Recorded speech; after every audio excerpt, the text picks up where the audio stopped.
Gina and I would like to thank all of you for being here today. Dad loved all of you, and we know he cherished each one of you individually. It is my great honor to be able to speak to you about Dad today.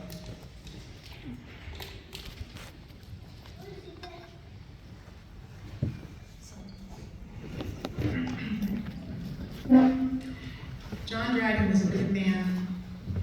His 81 years were full of love, laughter, adventure, and serving others. Throughout each of the many seasons of his life, he embodied the tenets of faith, family, friends, and freedom. While Dad was wildly proud of his Irish heritage, his loyalty stood solely with the United States. He had a deep love and appreciation for this country, regularly professing the rare gift of freedom we enjoy merely by being born into our U.S. citizenship. His lifelong interest in learning about U.S. history, U.S. presidents, and national politics continued well into his 70s. He was definitely well-read on the subjects and welcomed conversation, sometimes debates, with anyone willing to engage. A true patriot, Dad proudly served in the Navy as a radar man on the USS Dahlgren, a destroyer patrolling the Atlantic from the Caribbean to the Mediterranean Sea. Recently, one of Dad's Navy buddies told me the story of their enlistment. Jim Galbraith and Michael Muller were high school friends of Dad's in Chicago. Jim explained to me that one Friday evening they were all hanging out at the local YMCA. A Navy officer came in and asked all of the young men who were there to join him in another room, where he simply asked them, "Men, what are you doing for your country?" And that's all it took. Jim, Mike, and John all went down to the recruiter's office and enlisted.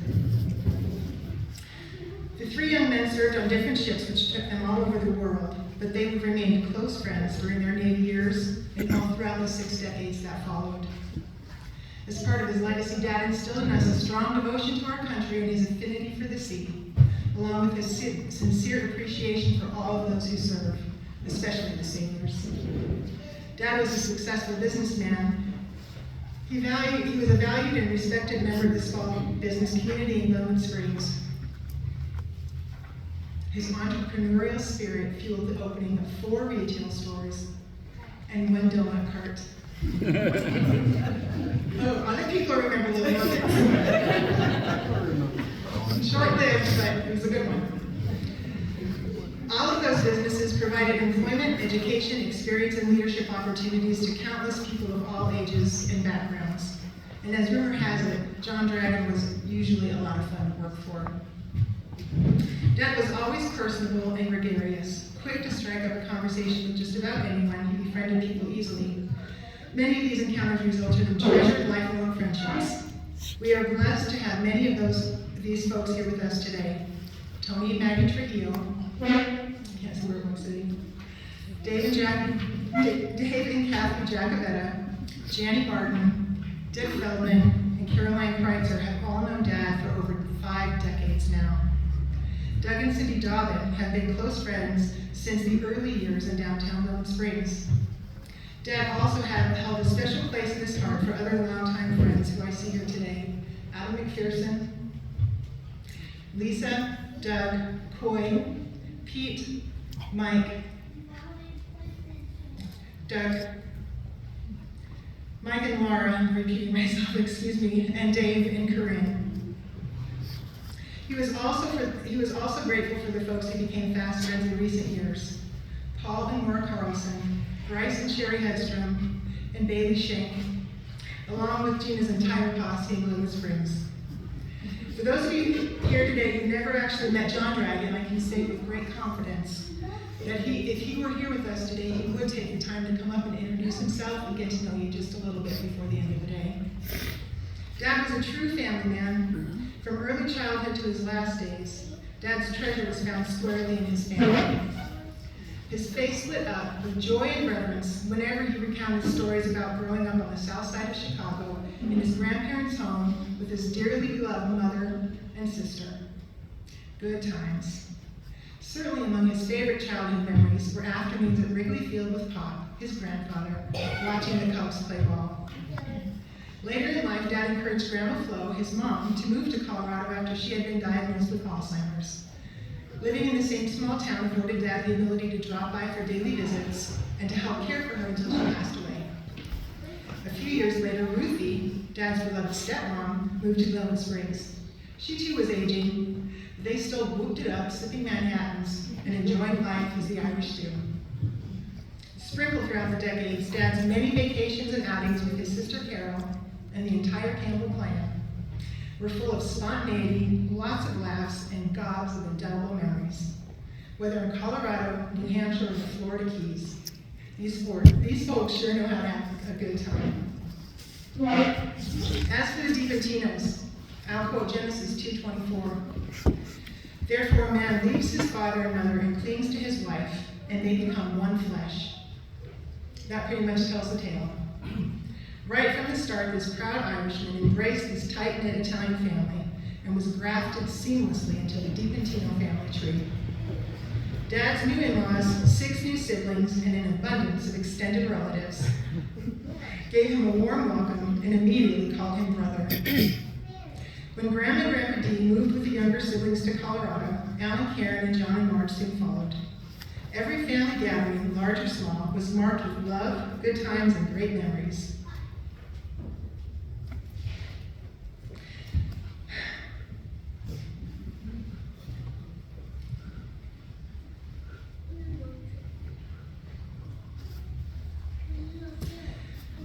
Their brother to this day. Dad is the first of all the siblings to lay to rest with Albert and Margaret DiPentino here at Crown Hill Cemetery. Pretty awesome, right? What you might not know, though, is those burial plots were purchased 10 years after Mom and Dad's divorce. And that is a testament to the unbreakable bonds of family. Yeah. Mom and Dad maintained a unique and genuine friendship even after they separated. This remarkable couple continued to share family holidays, travel together, and they even celebrated their 50th wedding anniversary at the Broadmoor Hotel, 20 years after their divorce.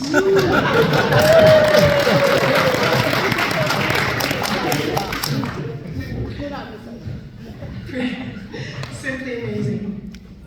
Dad often confessed, that their divorce was the worst mistake he ever made, and he regretted that decision for the rest of his life. He admired Mom, appreciated her, and never stopped loving her. Over the past several years, Dad particularly enjoyed his friendship with Tim, Gina's husband. Whether in person or over the phone, Dad's whole attitude perked up when Tim was around. Something about him just seemed to lighten the mood, spark laughter, and bring happiness into Dad's world. Dad thought highly of Tim, respected him, and considered him a true pal. Partner. Thank you. Because I should have read it back. However, the real pot of gold and delight in Dad's earthly life was his time with his grandkids. He was so proud of each one of them. Gramps was a noticeable presence at the multitude of athletic events that featured the McPherson brothers. Whatever the sport, wherever it took them, if there was a team, these boys were on it. And Gramps was their #1 fan, from T-ball to the state football championship. He loved spending time with Alex and Jake. He was so proud as he watched them grow from wide-eyed and curious kids to rambunctious teenagers, to learned college students, to responsible men with beautiful families. His heart was full as Liz and Johnsy joined our family, and even more so with the addition of Finn, Magnolia, and Kimber soon after. Dad adored Sarah, his only granddaughter. Smart, sweet, and loving, Sarah was a wellspring of joy for him from the day of her birth. And he just cherished her curls.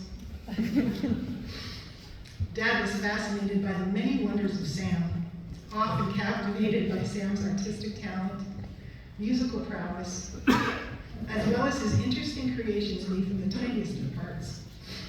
Dad marveled at Sarah and Sam's unique sibling relationship. He often remarked on how well they played together rarely had disagreements and how they always care for, and protect one another. Visits from Pop were always something special. He told stories, read books, played games, and sang songs. At the start of each day, Pop would turn to the kids and say, "What do you kids want to do today? Let's go do something fun." As for Gina and me, our dad was the very best. Unmatched. Phenomenal. The gold standard. He was fun, smart, and made us laugh. He was strong, sure, and true. He modeled honesty, integrity, responsibility, and service to others. He provided us with extraordinary opportunities and desired for us to experience all that life has to offer. He was our source of inspiration, advice, and encouragement. He supported us, taught us, and disciplined us. He loved us. For the last 5 years, it has been our great privilege to reciprocate that love and support as Dad journeyed through his battle with Alzheimer's. It's a cruel disease that steals your memories, your cognition, and your physical abilities. But it never took Dad's character, his concern for others, his sense of humor, or his delight in his family. Dad loved God and knew Jesus to be his Lord and Savior. He lived his faith, testifying through his involvement in his church, maintaining a helpful presence among the residents at Sunnyside Retirement Center, volunteering in local outreach programs, and always welcoming the stranger.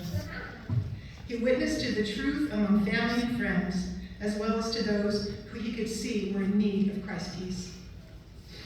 It's a wondrous thing to see the extraordinary impact of an ordinary man, all made possible through the providence of God.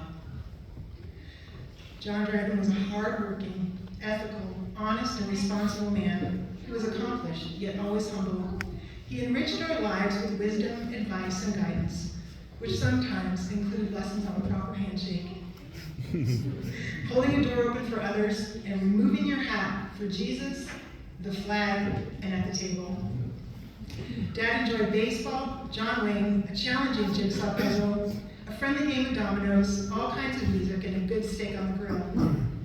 In his later years, Dad found immense joy in simple pleasures, beholding the beauty of the Colorado blue sky, a drive in the mountains, a walk along the river, visiting with the neighbor, extending a warm greeting to a passerby, and definitely an afternoon nap. He was adventurous, spontaneous, had a great sense of humor, and was just plain fun. Dad truly was one of a kind, and he is already missed. It is by God's divine grace that we are able to hold both sorrow and peace simultaneously in our hearts.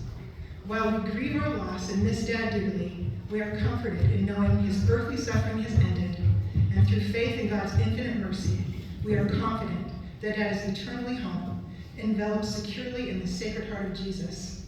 God is so good. I'll end my remarks by extending to each one of you, on Dad's behalf, his favorite Irish blessing. May the road rise up to meet you. May the wind be always at your back. May the sun shine warm upon your face. The rains fall soft upon your fields.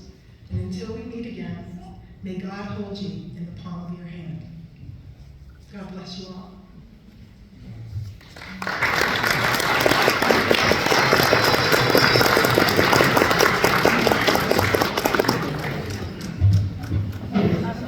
So I have this little something that I'm responsible for doing. And I have to say, I'm not really as polished at practice. Dad, actually, he wrote Carol and me an 11-page letter when he was 70 years old. So that was about 81 years ago. And he sat down there and he said, I got something for you. You got about it. You get something for you. And he knows everything's identical inside. And he goes through what we're supposed to be doing today. And even some of the things that we were making just in the last 5 years. So part of that letter, I'm not going to read it to you, but it is quite a treasure to us, I will say that at this point. It was a great guide for us. But part of that was he called out, he wanted to be his pallbearers. And we were very, very blessed that they could all be here but one. And he is my uncle Al, my mom's older brother, the oldest DiPentino sibling, and he's got some back issues and can't travel far, and he's just wrecked that he's not here with us. In his stead, his eldest, Al, was the pallbearer in his place, and very pleased. Mark two. And what? Mark two. Mark two? Mark. Well, he was on the list. Oh, okay. Well, I was an alternate. I You got just it. Correcting me? I'm sorry. Anyway, part of that was he asked that should we have a gathering like this, that we do some toasts in his name. And they were specific to family, that were, I'll read a little bit of what he said there. But before you start the toast, if you don't already have something to drink, does not have to be an adult beverage, whatever it is, I think I'll be drinking water while I do this.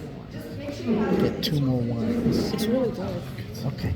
Two more wines. I'll give you a second. Wait, And I will have wait, no, you go get it. He might get red. What? He might get red. Red. Oh. He might. Red gives me heartburn. That was sweet. I see the little guy. Okay, is everybody set? He's getting. That's a beautiful picture of him. His future. Know that I have managed to Good. avoid public speaking my entire adult life. And honestly, the one exception, and this would be the second, in a microphone. I'm gonna try my best here, guys, because I'm actually gonna walk around the room a little bit, but that's why I've got this one. Sorry, I'm not a game show host. So, when I spent some time the last couple of weeks going through my dad's things, man, was that cool. And you know, it's kind of like when you start looking at photos, you go down a rabbit hole and it's like the day's gone. But that was really awesome. There were so many cool artifacts. And I dug these things out, and I think they display them beautifully here. Thank you so much, you guys. If anybody's got questions about these things, I would love to tell a few stories. At some point, that bronze shoe, there's probably, I know there's 2 public service retirees here that have signed the bottom of that shoe. You both, Dave Jacob and Tony Trujillo, were part of, I don't even know, there was some sort of maybe going away party when Dad retired, and y'all had that shoe bronzed, right? Yeah. Big Mom snuck it out of the closet, they got it on. Anyway, that was really cool. Dad had that everywhere, on display, and wherever he was living. And I happened to turn it over, and I saw some signatures. I couldn't recognize all of them, but I picked out Dave, and I picked out Tony, and I thought, wow, is that cool? So that's there. Another really cool piece, before I get into my toast, I just thought was really, really neat. There's actually the bill from the hospital when my sister was born. Carol is the only true Colorado native in our family of 4. I was less than a year old when we moved to Colorado, and just I don't know, a couple of weeks, months later, Carol was born here in Denver. Right. Anyway, so Dad saved the bill from the hospital. That was super cool in the envelope, right? And I just want to show it to you. What he did, first of all, it was ridiculous. It was under $200. I think this bill was like $180 some. But what Dad did in his writing, if you look at this, is he calculated Carol's cost per pound. And he wrote it on there. And we were both big babies. I mean, we weighed a lot. But Carol was pushing 9 pounds. I was a couple ounces lighter. But $20 and change per pound. So anyway, that's there. Those are some really fun things. Everything else is pretty self-explanatory. And I'll leave that alone. Anyway. Part of that, digging into Dad's things, I lost track of what high school Dad graduated from. And I wrote his big long obituary, and I thought he had graduated from Hirsch High School. And I later, shortly thereafter, learned that it wasn't Hirsch. And the reason I realized that is I found his South Shore High School reunion book. So anyway, he graduated from South Shore. I did get that corrected in the obituary. So what I found was his 20-year class reunion, like book thing. Whoever organized that for their reunion was pretty organized. I think that's awesome. Maybe when I have my 20-year class reunion, we will do the same thing. Anyway, so each classmate, I think, was asked to complete a questionnaire, and they sent in their questionnaires, and they were, they make up this book. And I found Dad's in there. I'm not going to read it. I highlighted some cool things, but this is where I want to start before I get into my toes. There was the question: please describe your post-high school education, including degrees, certificates, licenses, and honors. So this is how Dad answered it. Degrees. No degrees. Certificates. A handful of certificates of appreciation. Licenses. He has a Colorado driver's license and a fishing license. And then when it came to honors, he wrote, "The honor I have, I get from my family, and that's all the honor I need." Pretty cool, right? I love that. The last thing he said that I will mention on here, it said, most outstanding memory of high school. Dad wrote, graduating, and in quotes he wrote, they said it couldn't be done. I know everyone in this room obviously understands Dad's sense of humor, right? So this is no surprise, it's awesome.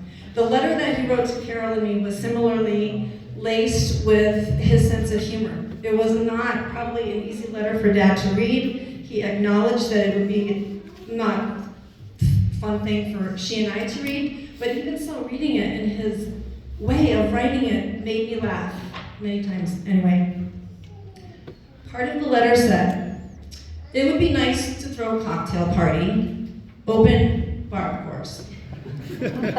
Serve whatever you like, but be sure to include Guinness, harp, old style, anyone from Chicago, and Bushmills, okay? He said these are all homage to Ireland. That would be the harp and the Guinness. Chicago, the old style. Bushmills, the Irish whiskey. He also suggested we drink Manhattans. That kind of didn't fly around here, so that would have been homage to Ruthie, his stepmother. Man, she could make Manhattan, and I learned to enjoy them when she made Manhattans. Okay, so that leads into, he said, I'd like it if toasts in my name were offered to, and I won't go through all the names, but we're going to honor them all. The first one, he said, to my mother, my grandparents, which were Grandma Dolly and Daddy Sam. So I've actually delegated, because I told you this is not my favorite thing to do. I said, hey cousins, East Coast cousins, would you come up and do a great toast to his grandparents and his mother? Sure. And this is my cousin Xana Lane, and I have a feeling you go first. Don't put any pressure there. That's okay. I'm Santa. I'm named after Sand Dragon. And my mother, Carol, is John's sister. And I just need to say, for the East Coast family, there was never a graduation or a wedding that he missed. He was completely a huge part of our lives from such a distance, which was incredible. And he was at my 21st birthday in Key West. And if you want any of those stories, find me after this moment. But on behalf of Mom, I wanted to share that when Johnny and I were really young, our parents got divorced. We moved with our fit mother from the hills of Vermont to a neighborhood in Chicago with our grandparents, Daddy Sam and Grandma Dolly. They had made plans to retire, but immediately bought a house to fit all of us and embraced us with so much love. Mom always kept her head high as she worked hard to support us. We were so lucky to grow up with not one, but 3 wonderful examples of genuinely good people who inspired us to be generous, kind, and always put family first. So please raise a glass to Grandma Dolly, Daddy Sam, and Grandma Flo. Who's Grandpa Sam? Other side of the fan. It's a different Grandma Dolly, too. All right, guys, there's only maybe 4 or 5 of these, so don't worry. We're gonna be able to break up. That's what Really threw me it's a off. celebration of life. I'm really excited about, changing the mood a little bit. That was a wonderful service. It honored Dad. It was very, very special to me that the Navy was out there with their honor guard and playing taps. It was really emotional. I looked forward to that. But now we're here, and Dad was so unique. It's so much to celebrate there. So anyway, I'll get through these toasts quickly, and then we'll just eat and drink. So the next one here is March. So this is why I'm traveling, just because I think it would be a little more fun. I just want a little toast for you. Pick it up. I just want you to stand up. Just because you keep me company while I'm holding the mic. You don't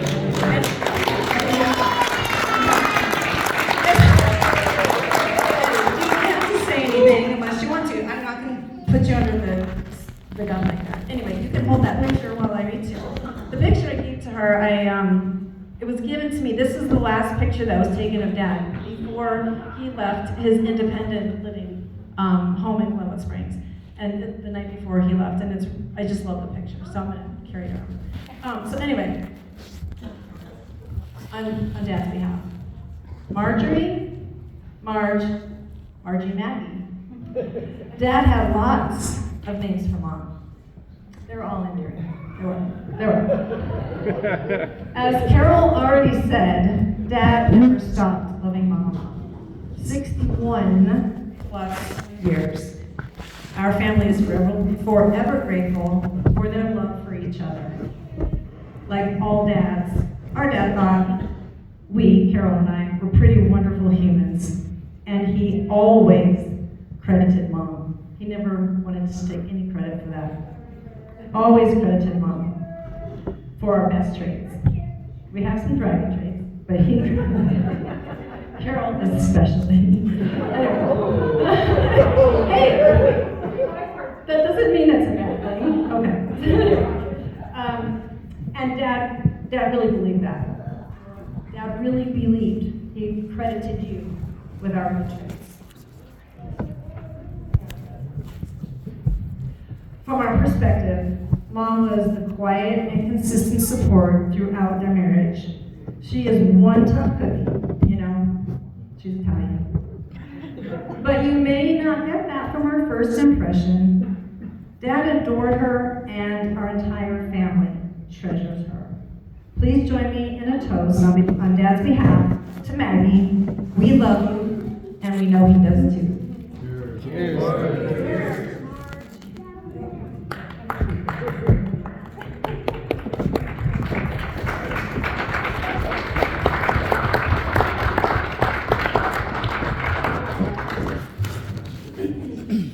So next on Dad's list here,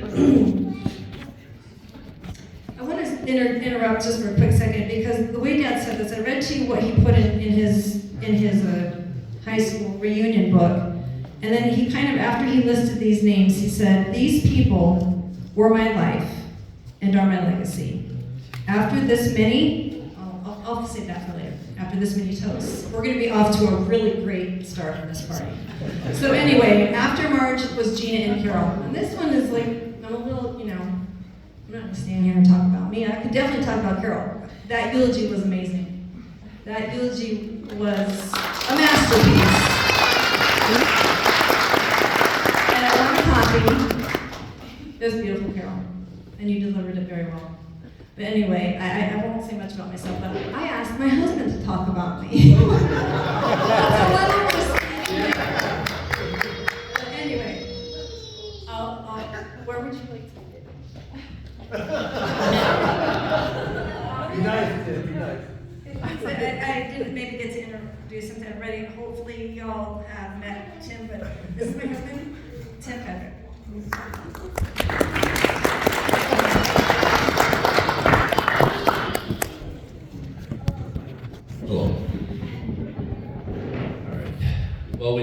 the composure in the family, Carol. We know who got the humor.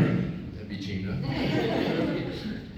Anyway, I've got the honor of doing the toast to Gina and Carol on behalf of John. And pretty tall order. Anyway, I made some notes. We'll see how this goes. If the measure of a man was decided by how well he raised two daughters, John would have been at the top of his class. With the help and guidance of Marge, he raised two beautiful daughters.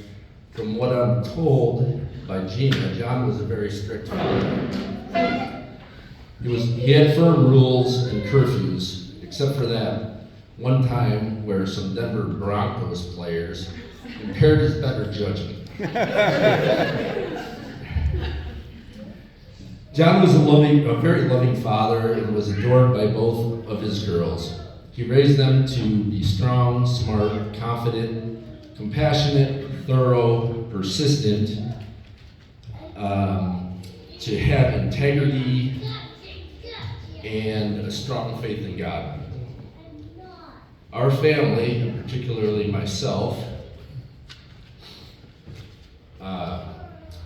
benefit greatly from how well the girls were brought up. Over the past few years, John also reaped the rewards of all of his efforts in raising the perfect daughters. Over the past few years, I've watched as Gina and Carol work tirelessly to help make John's life the best it could be. They assisted him in being able to live independently for as long as possible and to be able to live his life with dignity.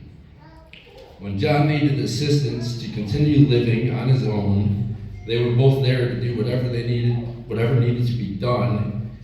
And when they sought outside help, they were there to micromanage the help, fill the voids, and see that John was getting the best care possible.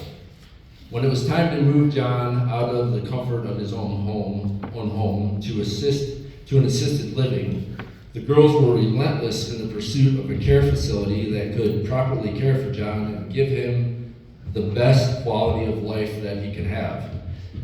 This turned out to be no small feat, but they were determined and persistent and were rewarded.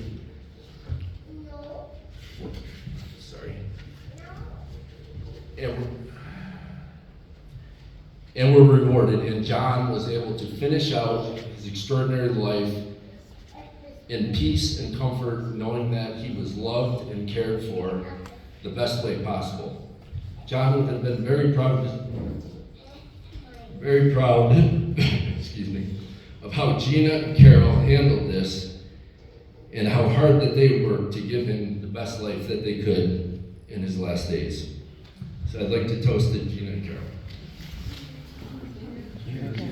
Cheers.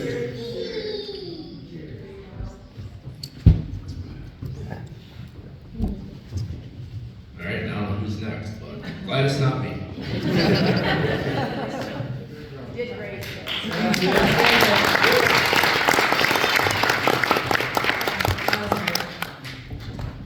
So, on the list, the next were, Dad's grandkids. Alex, Jake, Sarah, and Sam.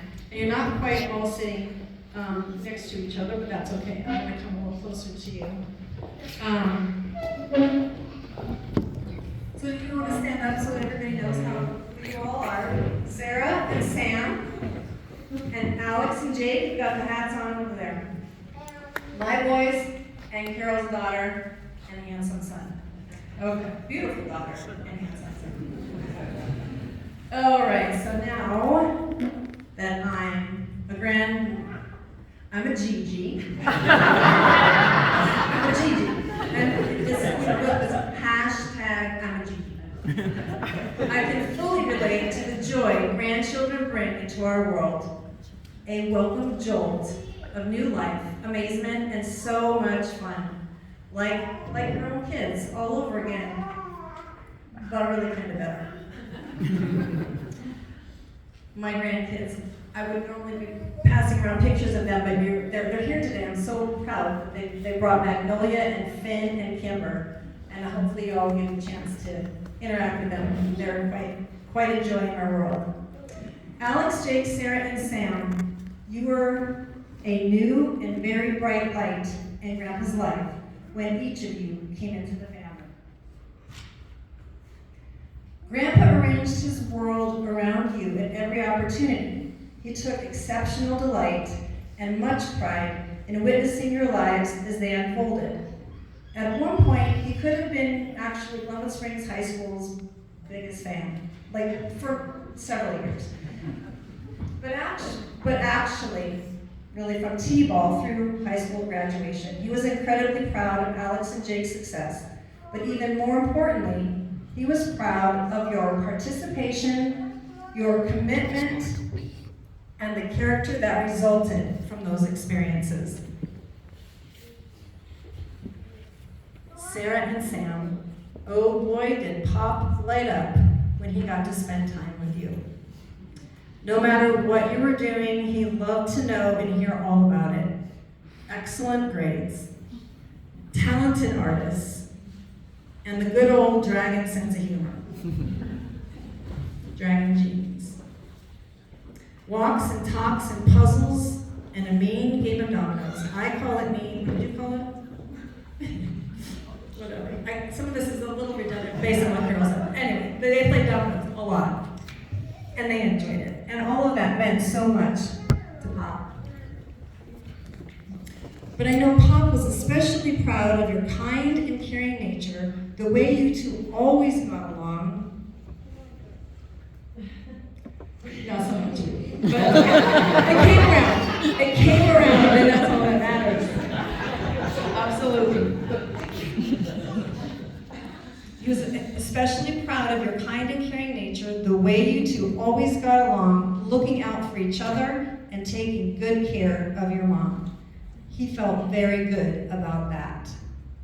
Like Carol said a moment ago, Dad was all about a good time. I think we're going to hear the word fun over and over again. That's just him. It just really was him, right? I think we all know that. Dad was all about a good time, having fun, and especially watching his family enjoy each other. Having fun with the four of you, making memories was extra special. Big trips, everyday moments, and lifetime milestones. All your things were his big things. And he held a very special place in his heart for the four of you. Sam, Sarah, Jake, and Alex, you are his legacy, and he lives on in each of you. Share those important lessons. Did you learn some lessons? Memories and wisdom with your own babies. Most definitely worth passing on to the generations that follow. Please join me in a toast. On Grandpa, Gramps, Pops, and Papa John's behalf, to these wonderful young people. Cheers. Cheers. And God.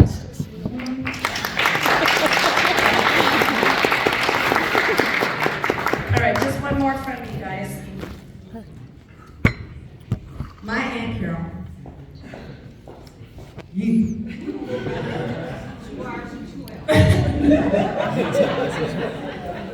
want to stand up with me? If you haven't yet had the pleasure of meeting my Aunt Carol Jean Dragon Campbell, and they came with her 3 children from the East Coast, lost track of world states, Vermont, New Hampshire, basically there they are. Okay, so I just like to this is just my love inspection. Isn't that great? Okay. Okay, so this toast is for you on behalf of Johnny, and Carol. Boy, did Dad admire you. You actually had your own photo wall in his house. And if you guys had an opportunity to watch the slideshow, there were some pictures in there of Dad's place, and it was a museum, and it was all the people that he loved And he's surrounded by that all the time. And Aunt Carol had her own wall, and you kids were in there all over the place too. So anyway, you had your own wall. He loved sharing these photos and explaining the wonderful person that you are with any and all of his visitors. Your sibling relationship just looked like a whole lot of fun to me.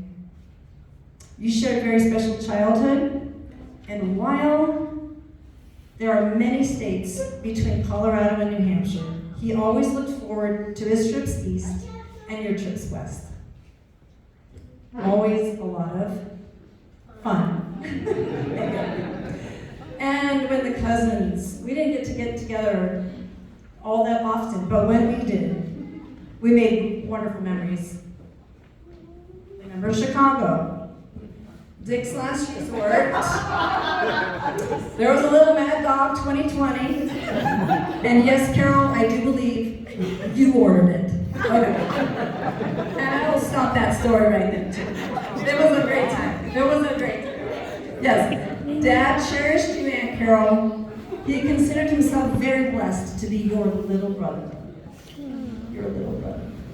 Please join me in a toast on Johnny's behalf to CJ1, the original.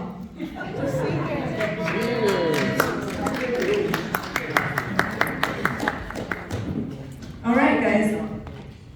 I hope you all had a couple sips there. I hope the party gets a little looser here, however it feels.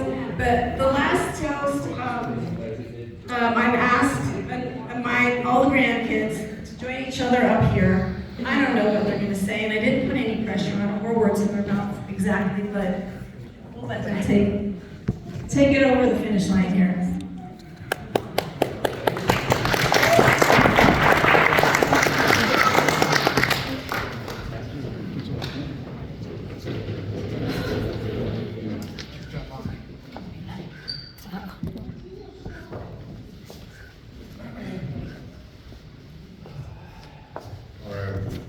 So this got spun on us last minute, so we're going to do this. So keep it short and sweet. I thought I could get away without speaking, but here we are. So we're glad to close this out. We're going to tell maybe some short little stories about Grandpa. We have a lot. This could go on for hours. We don't have that time.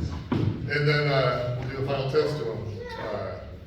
Today was awesome. I miss my grandpa a lot.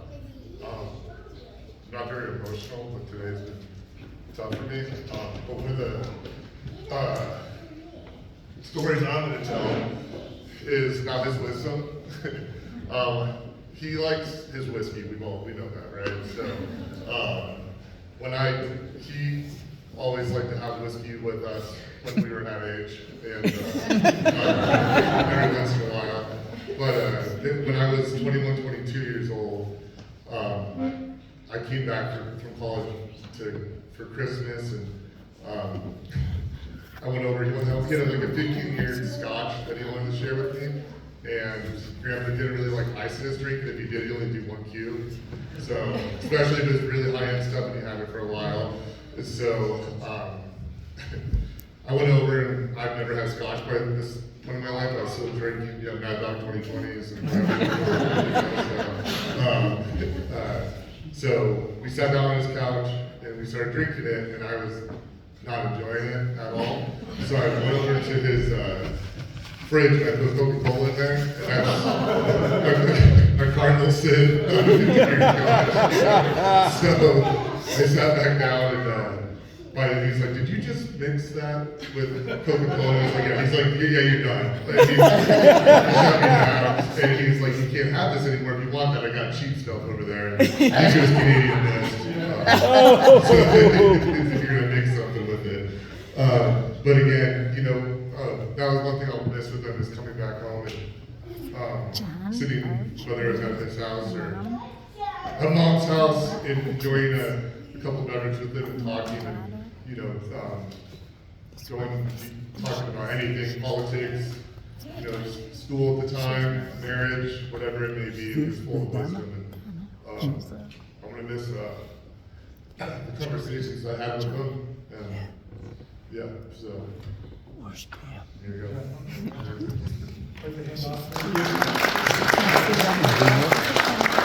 Like Alex, I did not anticipate speaking today.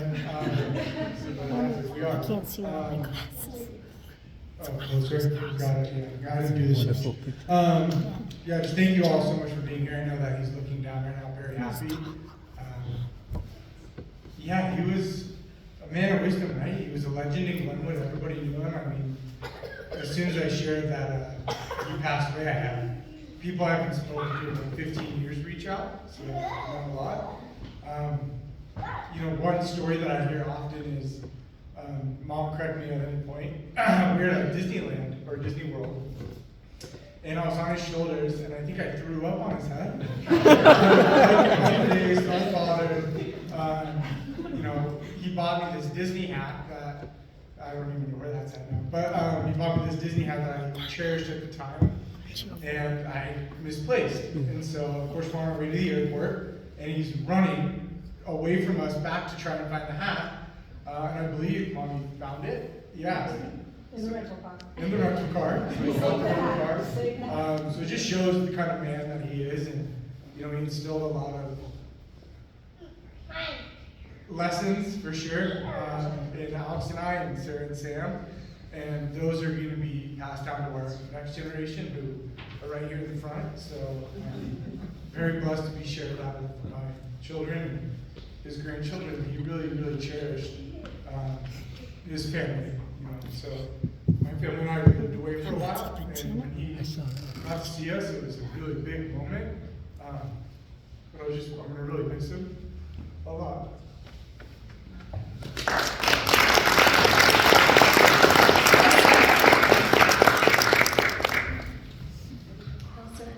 I'm so glad to see everyone here today. Before I get into my little story that I have, I'll just say I was a little too young. I never got the chance to have a drink with Pop, to go fishing with Pop, or to talk theology, so we'll have some unfinished business on the other side. But we have, like they said, countless memories with Pop, so we could go on and on. But one of our favorites was he took me and Sam and our mom to California to see the big trees, as he called them. He always wanted to see the redwoods. So we went on our trip to California, which was just a wonderful memory, and we'll never forget it. And the trees were incredible. Yes, they were big. They were incredible. One of the most memorable parts about that trip was the snacks. We were able to eat a lot of snacks we normally weren't allowed to eat. Particularly, I remember the bugles and yogurt-covered raisins, which I can't eat to this day anymore.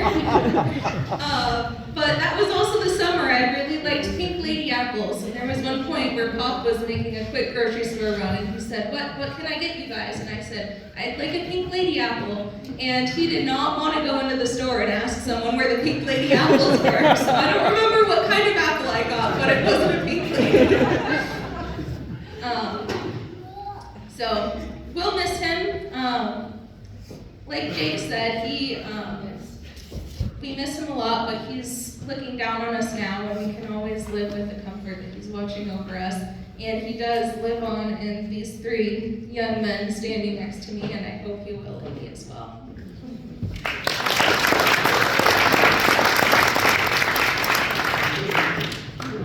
So, like Alex said, we didn't necessarily have the most time for videos, so I wasn't really sure what I'd say. But when my mom handed me this hat, which was a very cool surprise, I don't know if you guys didn't get a chance to see them. These Cubs hats, they say, in memory of John Dragon, lifetime fan since 1943. These very cool hats. When I looked at this, it kind of brought everything together for me, because it reminded me of when he taught me how to play catch.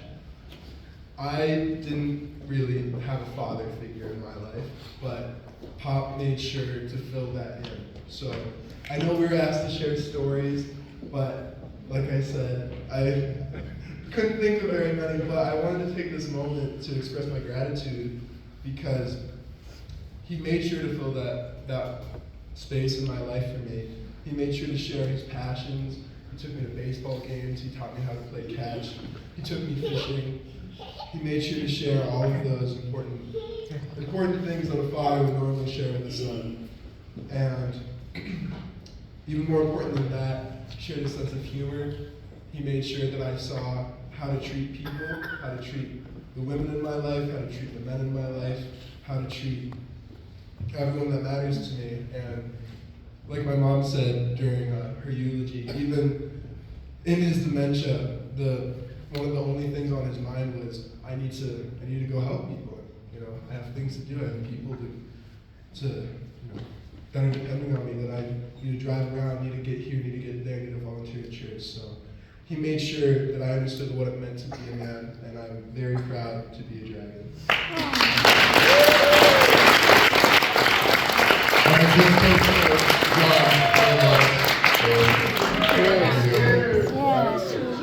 At this point, I'll have to open mic if anyone wants to say anything. If you want to think about it, I can tell one more story if you want, for everyone to laugh, but it's up to you. So I can tell it anyways. Discipline wasn't, Grandpa was a very strict individual, in a very positive way. Growing up, when Jake or I would get in trouble, we would get the wrath of my father first. Yeah, and then you would hear another car come up the street, and it would be Grandpa. And then when Tim came in the picture, we got a third. So it kind of was, yeah, it was. And then Carol was the one you really didn't want to take off. That's why your kids are saying. Across the tree, or go off. But again, like Sam said, he taught us to be, good men, always stand strong and shake hands and make sure it's firm and eye contact and all that. So that was my last little story. So open mic for anyone that wants to go.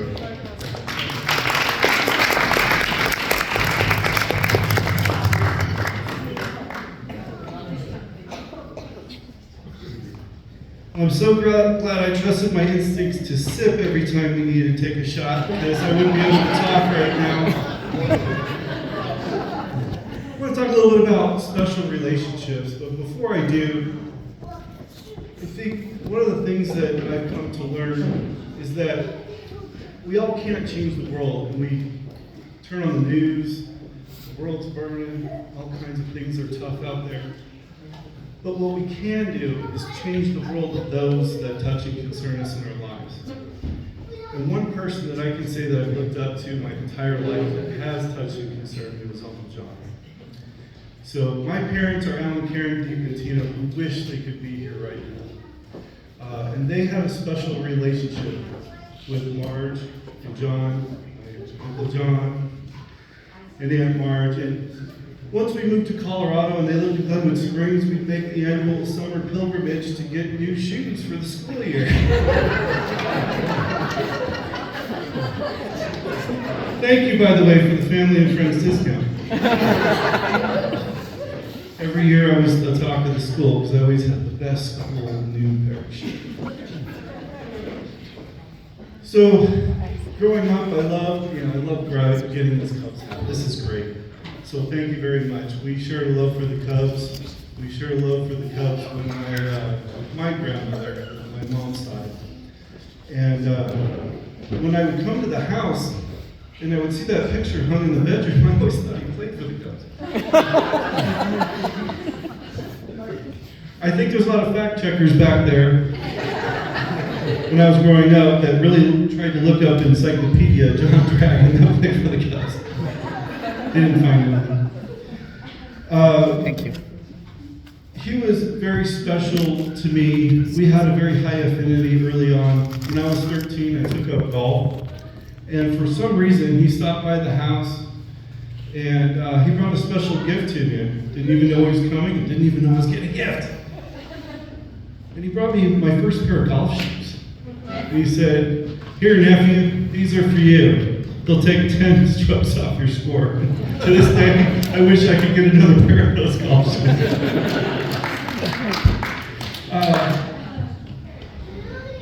It was a very special relationship between my parents and John and Marge.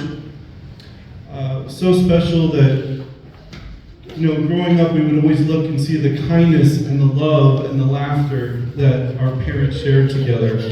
And so I got to grow up modeling that love. And one of the things I think Jake said earlier about how you treat the other people in your life, the women in your life. One time when I was about 13, the phone rang at like 12 or 1 in the morning, and I ran upstairs because I thought, oh my God, something bad happened. Happened to be on my dad's birthday and woke my parents up. On the telephone, it was Uncle John. And Uncle John had a few that night. And he wanted to tell my dad that he was celebrating his birthday. And that was coming to him in the mail was a very special gift. And if anyone has one of these hockey pucks, I thought at the gravesite, it was like I put a hockey puck on the gravestone. So you all know his Uncle John's sense of humor. For whatever reason, he started this. Instead of sending a thoughtful gift to my mom on her birthday every year, he sent her a hockey puck. No one to this day knows why. So on his birthday, my parents would wrap it back up and send it right on back to Uncle John. And this went on for years and years about the hockey puck. So I couldn't wait to get the hockey puck. Back in 2020, I was afraid I didn't have to see Uncle John through a family reunion or something like that. Oh, one family reunion that was great is when I said, "Oh, Uncle John, I'll go get you a drink." And I went back, and I swear, I think I brought him a cup like this, and I think it was filled up to the brim with whiskey. He said, "I need to teach you a few things." So he took me in the kitchen, he showed me how you put just 3 or 4 ice cubes, and then he taught me the 2-finger rule. 2 fingers, that's it, the height of the whiskey in the glass. So I learned how to pour whiskey from good old John. Years later, in 2020, I came up and I spent some time with him. And I really wasn't aware of his condition, but he was super clear that weekend. And I'm going to take the Cubs hat off now because there's some significance to the hat that I wore today. And I'm super honored to be named as a pallbearer. He obviously knew the affinity that we had together. Really special to hear that he wrote about that 11 years ago. And Carol, you have to help me with the name of the store. This one was Bullock's? Okay, so Uncle John had a favorite store in Glenwood called Bullock's. Is that the one where Doc Holliday or there's a museum down on the, we went to the museum, and when we came up, we tried on all kinds of hats. And there was a hat he loved, and there was a hat I loved. I ended up getting this hat, and he picked this shirt out for me, so I made sure it was nice and pressed for today. And I went back the next day, and I bought that hat that he had liked so much, and I brought it to him. And we had a really wonderful time. And it's really about the kindness and the sense of humor and the ability to just love those that are in your life that touch and concern you. So I can honestly say that Uncle John did change the world of this person right here. And from the looks of all of you, he's changed all of your lives for the better as well. So for whatever's left in your glass, here's to Uncle John.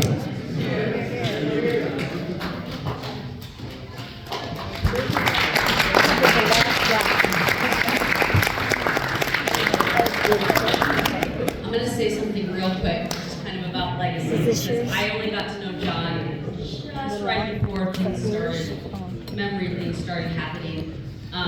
So it's so important to me to talk about legacy. Is that not possible? Oh, I'm sorry. My name is Bailey, and I'm Gina's friend. She's micromanaging. Shock surprise, I know. But my whole point is I'm like, wow, like I got to know John this much, and John and I have some funny stories that Gina said I couldn't tell, so I won't. But other than some cute little, oh Bailey, your eyes are so blue today. Oh Bailey, look how many shirts I have on. I'm so hot. lot. Funny things, but my point is the legacy piece, that even people that don't get to know this man, his daughter has changed my life. His daughter's kids mean so much to me. His daughter's grandkids are just, oh my gosh, can you even? His daughter's niece and nephew are just, mean so much to me. I didn't even get to know him that well. Oh, sorry. His daughter's husband came and put up a pull-up bar in my house during COVID when we couldn't have a lot of people in. So there's just so much to that, and I just wanted to say that even though I got a year of John pre all of the things that were happening. Oh, in March. Don't even get me started on you. It's important and it matters, and it has changed my life, and you'll never know it, but it has. So I just wanted to say that briefly. And anyways, love John, so John.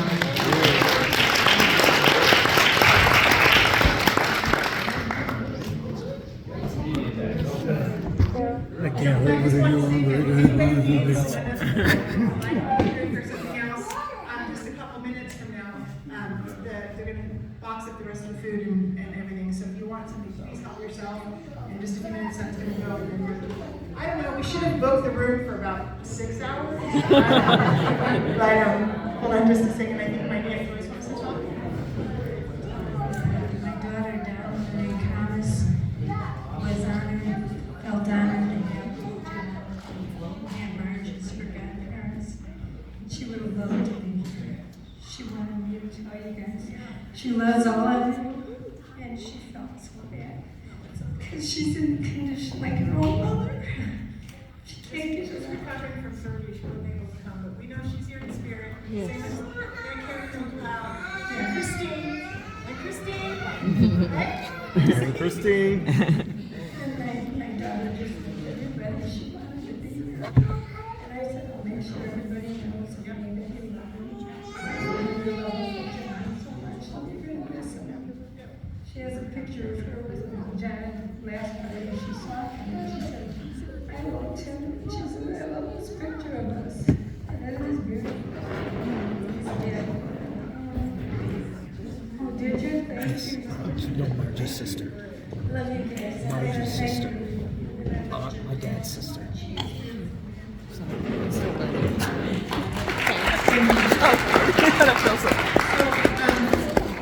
That concludes our portion of the day. Thank you so much for coming, everybody. We really, really are honored by your presence. Grateful that you are here today, and Dad loved you. We love you, and we're grateful that you're here. So God bless you all. You want any more food? No. You want any more food, Lee? No. You want any more food, Aunt Joyce?